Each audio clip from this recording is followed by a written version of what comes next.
कहानी त्याग और बलिदान की, कहानी प्रत्यक्ष के प्रमाण की। भगवान शिव का वरदान उस पर।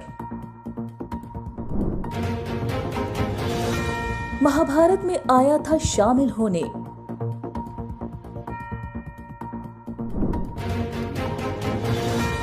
कृष्ण ने मांगा उससे शीश का दान।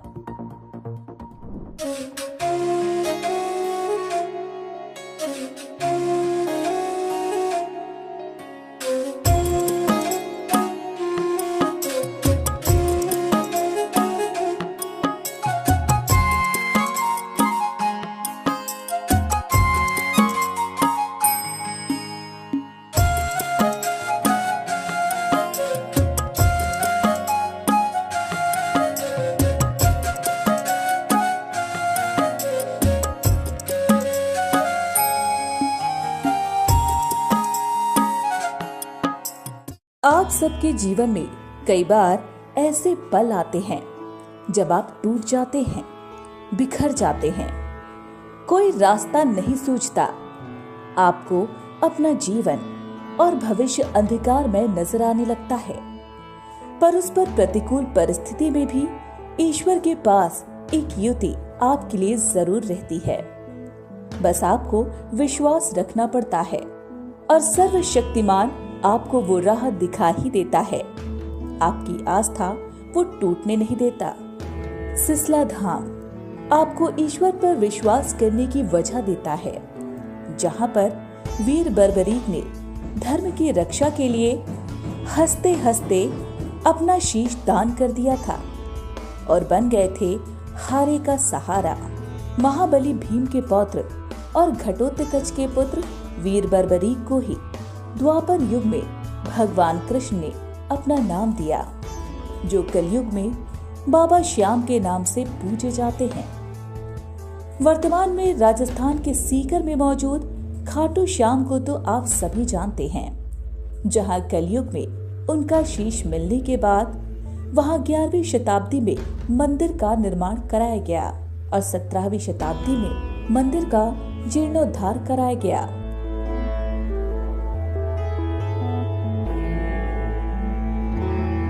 कालांतर में बाबा श्याम को कई नामों से जाना जाता है।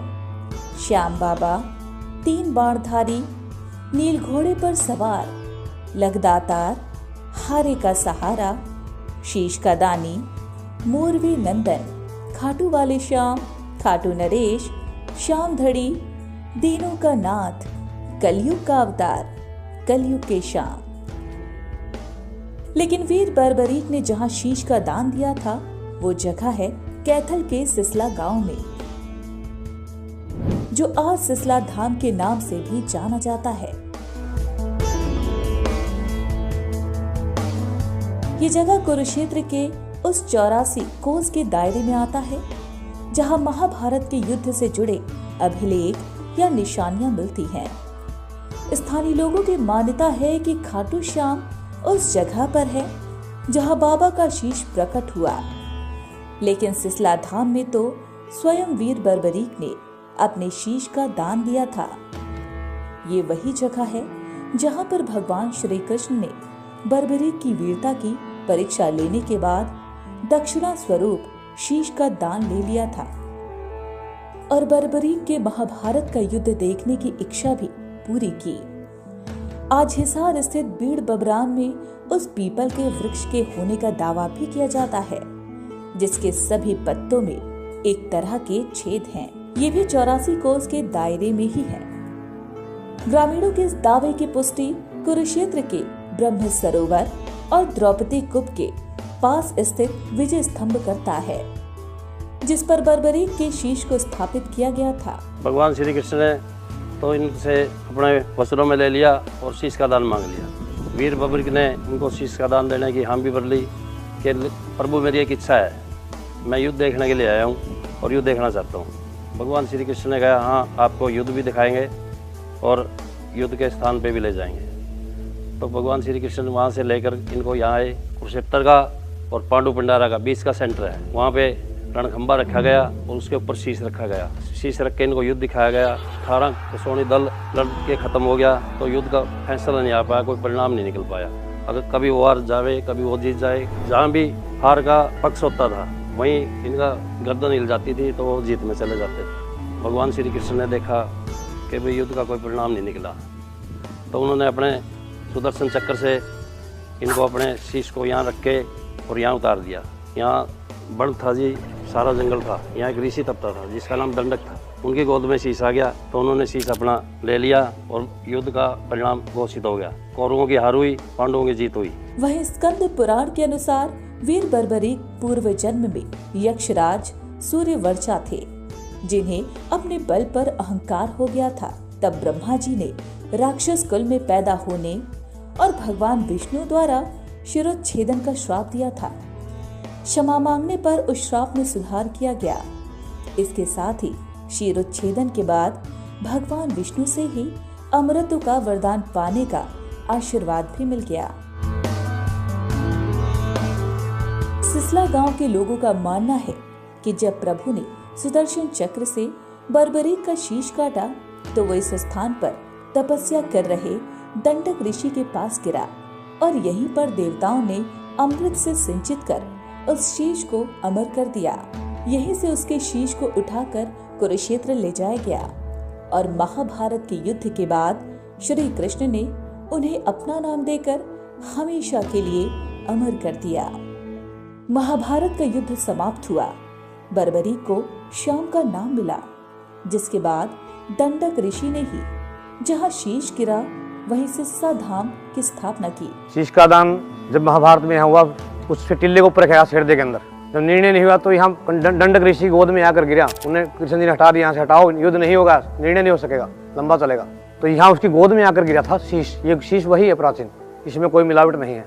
कुरुक्षेत्र वालों ने जो भी है साइंस ने खोज करी वे वही महाभारत कालीन शीश है। जैसे जैसे मंदिर की कीर्ति फैलती गई, मंदिर का विकास भी होता गया। स्थानीय लोगों की ऐसी आस्था इस मंदिर में है कि लोग अपने कामकाज से समय निकालकर मंदिर में सेवा देते हैं। लोगों का भरोसा है कि उनके परिवार की सुख समृद्धि सब कुछ सिसला श्याम के हाथों में है। बाबा जी से मैंने एक अरदास लगाई थी पहली बार कि मेरे बच्चे ऑस्ट्रेलिया में सेट हो जाएं। बाबा जी ने ऐसी कृपा करी कि मेरे लड़का और बहू दोनों ऑस्ट्रेलिया में सेट हो गए और मेरा लड़का बीमार भी हो गया था, लेकिन बाबा जी से मैंने अरदास लगाई तो मेरा लड़का भी बाबा जी की कृपा से बिल्कुल ओके है और ऑस्ट्रेलिया में अब बढ़िया तरीक़ा से सेट हैं। बाबा श्याम के दरबार में आने से मेरे को व्यापार में बढ़ावा मिला है। मोटरसाइकिलों की एजेंसी करी है मैंने, आर्ट की दुकान करी है मैंने। इसी की देन है, बाबा की देन है। हर संडे को मैं यहाँ पर आता हूँ। सुबह शाम जितना टाइम निकलता है ज़्यादा से ज़्यादा टाइम निकाल लेता हूँ। और मैं बाबा श्याम के प्रेमियों से यही अपील है कि ज़्यादा से ज़्यादा जितने भी आएंगे, जितने जो मन्नत मांगे सभी पूरी करता है बाबा श्याम। सिसला धाम में यूं तो सालों भर बड़ी संख्या में भक्त पहुंचते हैं, लेकिन सबसे ज्यादा भीड़ फाल्गुन महोत्सव के दौरान होती है। शुक्ल पक्ष के एकादशी द्वादशी तिथि को तो यहाँ तिल रखने की जगह नहीं होती। इसके अलावा रविवार को भी अच्छी संख्या में भक्त यहाँ पहुँचते हैं। 35 साल हो गए यहाँ दिन रात रंधन है मुझे, और तो कहीं फिर चमत्कार भी दिखाई है सपना में भी। जैसे जीरी की खरीद हो रही है 2009 में मैंने रात ने इतवर ने यहाँ सुतिया और सपना में नहीं बोले भैया सोमवार ने जीरी खरीद ले जितनी भी खरीदा है। तो एक दो से मैंने कहा, लेकिन मैं 1.25 किलो का माल इतना ब्योत नहीं है। तो नहीं बोले ना के बेरा यार तो के दिख रहा। तो शाम ने जीरी का रेट 36-37 हो रही है। तो ये मैंने मुझे चमत्कार दिखे यहाँ आने के बाद हमें बहुत सा लाभ मिला। चाहे बच्चों को विदेश जाने का हो या घर में बच्चे नहीं हो रहे थे किसी को, उसको बच्चा पैदा हुआ हो या नौकरी लगी हो, ऐसे बहुत से साक्षात परिणाम हमें सुनने को मिले हैं भक्तजनों के मुख से। सिसला धाम तक जाने का रास्ता बेहद सुगम है।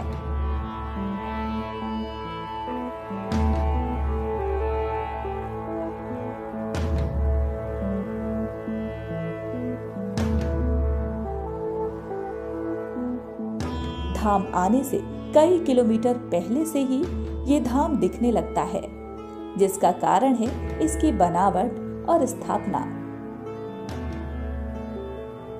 मंदिर की भूमि के आसपास के इलाके से थोड़ी ऊंचाई वाली है।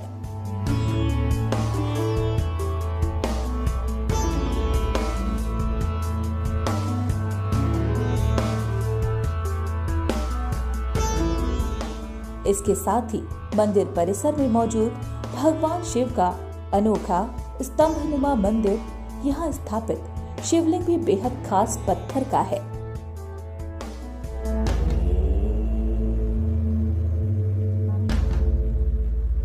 बगल में नंदी विराजमान है।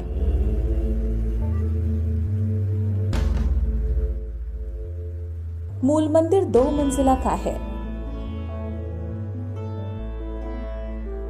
जिसमें ऊपरी हिस्से में सिसला श्याम अधिष्ठापित हैं। शीशे के केस में चारों तरफ से बंद, उसके ठीक नीचे पहली मंदिर पर एक मंदिर नुमा संरचना के अंदर भी श्याम की प्रतिमा विराजमान है।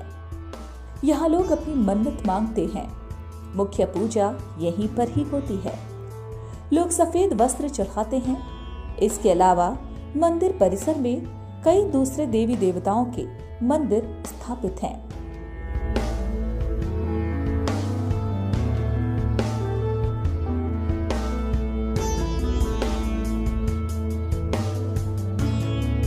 मंदिर के निचले हिस्से में बाबा श्याम की एक और प्रतिमा मौजूद है, जो दक्षिण भारतीय शैली में बनाई गई है। मंदिर का रंग दूधिया सफेद है, जो घने अंधेरी रात में भी आसानी से दिखता है। मंदिर परिसर से पहले सड़क पर विशाल प्रवेश द्वार है।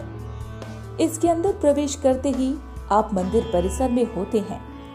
परिसर पूरी तरह से पक्का है और कई नागरिक सुविधाएं भक्तों के लिए यहाँ मौजूद हैं। इसी परिसर में सिसला धाम शान से खड़ा है और उसके ठीक बगल में मौजूद है विशाल स्तंभनुमा मंदिर। मंदिर के प्रवेश द्वार पर सिसला श्याम की विशाल तस्वीर दीवार पर बनाई गई है। परिसर में चारों तरफ रंग बिरंगे झंडे लहराते रहते हैं, जिसे खास अवसरों पर लगाया जाता है, या फिर जो भक्त दर्शन के लिए आते हैं वो भी निशान के तौर पर इन्हें लगाते हैं।